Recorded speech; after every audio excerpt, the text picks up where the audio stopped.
Hello guys, मैं हूं पेमा डावर और मेरे चैनल में आपका स्वागत है। और आज हम नया चैप्टर स्टार्ट करने जा रहे हैं। इससे पहले हम प्रतिशत पढ़ रहे थे। अगर आप प्रतिशत पढ़ना चाहते हो तो प्रतिशत कुल 17 वीडियो हैं, उनको एक करके देखिए ताकि आप प्रतिशत वाले सवाल उससे अच्छे से बना सकेंगे। तो चलिए स्टार्ट करते हैं। आज हम नए चैप्टर में संख्या पद्धति को।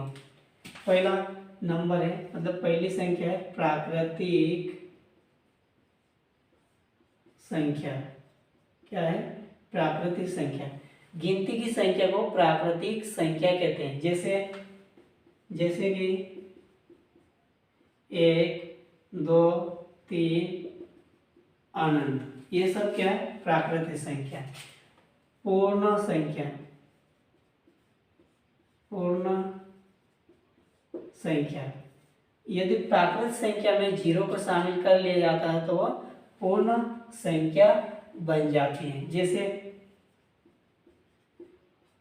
क्या है? 0, 1, 2, 3, 4 और अनंत, ये क्या है?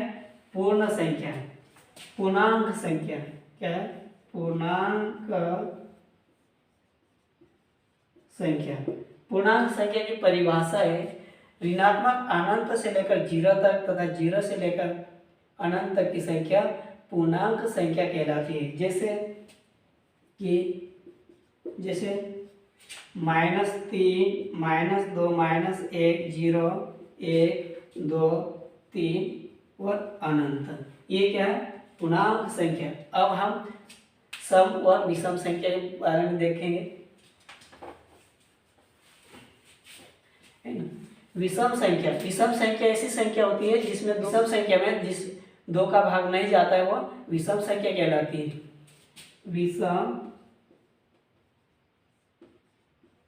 संख्या इसमें क्या है? अगर ऐसी संख्या जिसमें 2 का भाग नहीं जाता है वो विषम संख्या कहलाती है।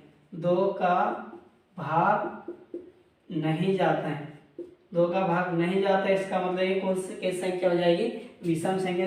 1, 3, 5, 7, 9 है ना, 11, 13, ये सब क्या? विषम संख्या। और सम संख्या क्या है? जिस संख्या में 2 का भाग चले जाता है वो सम संख्या कहलाएगी। जैसे 2, 4, 6, 8, 10, ये क्या है? सम संख्या। विषम संख्या की परिभाषा क्या है? जिस संख्या में 2 का भाग नहीं जाता वो विषम संख्या कहलाएगी। जैसे 1, 3, 5, 7, 9, 11।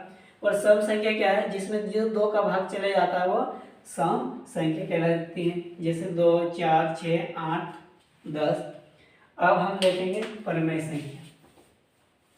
परिमेय संख्या, परिमेय संख्या और अपरिमेय संख्या।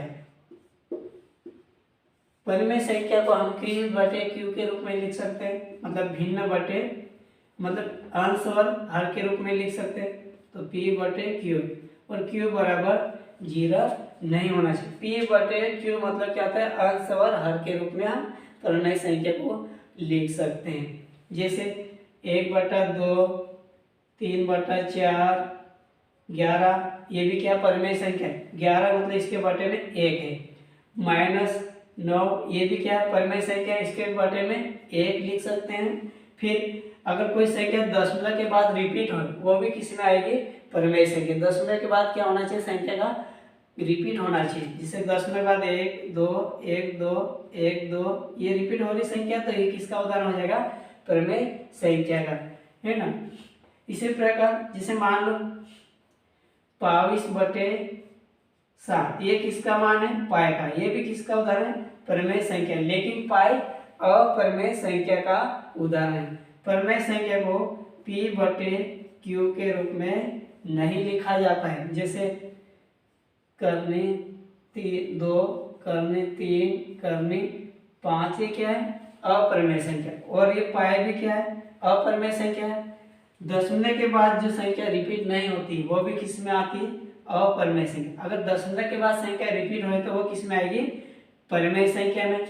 करने 25, ये भी परमेय संख्या आएगी। अगर इसका निकालेंगे वर्गमूल तो क्या आएगा, 5 का वर्गमूल है। और 36 भी क्या हो जाएगा, परमेय संख्या हो जाएगा। 36 किसका वर्गमूल है, 6 का। लेकिन इनका वर्गमूल निकलेगा नहीं, तो ये क्या आ जाएगी, अपरमेय संख्या। ये यहाँ पे संख्या रिपीट नहीं होगी, तो इसका उदाहरण किसका उदाहरण आ जाएगा, अपरमेय संख्या। जैसे 1 3 5 2 3 1, ये इसमें संख्या का रिपीट नहीं हो रहा है, मतलब संख्या रिपीट नहीं हो रही, तो ये किसका उदाहरण हो जाएगा, अपरमेय संख्या हो जाएगी। क्या हो जाएगी, अपरमेय संख्या। अब हम अगली संख्या देखेंगे, भाज्य और अभाज्य संख्या।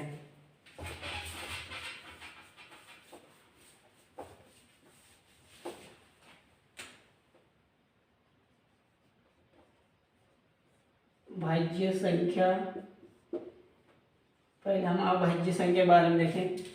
वे संख्या जिसमें एक तथा स्वयं कला की संख्या भाग नहीं जाता है, वो किस में आएगी, वो संख्या क्या कहलाएगी, अभाज्य।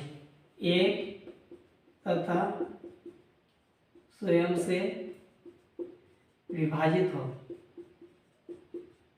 एक तथा स्वयं से विभाजित हो, क्या कहलाएगी, अभाज्य संख्या। मतलब एक का भाग चला जाना चाहिए और उसके अलावा खुद संख्या स्वयं का भाग चला जाना चाहिए, तो वो क्या कहलाएगी, अभाज्य संख्या। जैसे 3 में का भाग चला जाएगा, स्वयं 3 से भी भाग चला जाएगा। फिर 5 में स्वयं 1 का भाग जा रहा है, स्वयं 5 का भाग जा रहा है। और ये 7 में 1 का भाग जा रहा है, स्वयं 7 का भाग जा रहा है। और ये 4 में 1 का भाग जा रहा है, स्वयं 4 के अलावा 2 का भाग जा रहा है, तो ये अभाज्य संख्या नहीं होगी, है ना। इसी प्रकार हम अभाज्य संख्या का उदाहरण देखते हैं। अभाज्य संख्या में क्या है, अभाज्य संख्या परिभाषा क्या हो जाएगी, एक तथा स्वयं कला किसी दूसरी संख्या से भाग चले जाए, वो भाज्य संख्या कहलाएगी। जैसे 4 में 1 का भाग जा रहा है, स्वयं 4 का जा रहा है, इसके अलावा 2 का भाग चला जा रहा है, इसका मतलब क्या हो जाएगी, भाज्य संख्या। 6 में 1 का भाग जा रहा है, स्वयं 6 का, इसके अलावा 2 का भाग जा रहा है, 3 का भी, तो किसका उदाहरण हो जाएगा, भाज्य संख्या का।